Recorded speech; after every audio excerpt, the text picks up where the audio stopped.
Praise the Lord.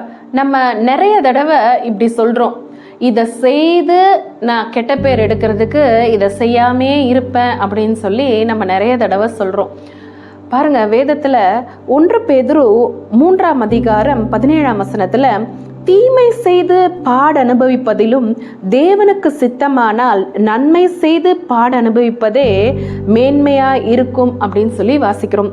அப்படின்னா தேவனுடைய சித்தம் என்ன அப்படின்னா நம்ம நன்மை செய்யணும், அதில் பாடுகள் வந்தாலும் நம்ம நன்மை செய்யணும் அப்படின்னு தான்.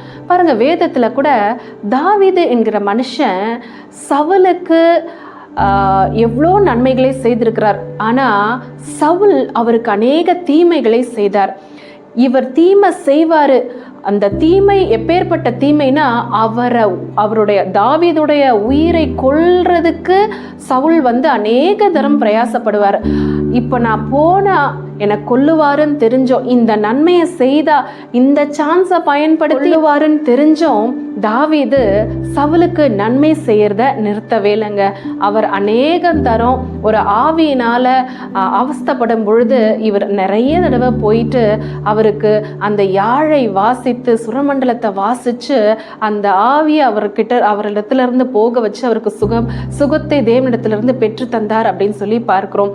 அப்போ நம்மளும் என்ன பண்ணணும்னா, தாவீதை போல நம்ம நன்மை செஞ்சு கெட்ட பேர் வருது அப்படின்னு நம்ம யோசிக்காம, தேவனுடைய சித்தம் நம்ம நன்மை செய்து, அது பாடா இருந்தாலும் சரி நம்ம நன்மை செய்யணும் என்பதுதான். அதனால நன்மை செய்யுங்க, தேவனுடைய சித்தத்தை நிறைவேற்றுங்க. God bless you all.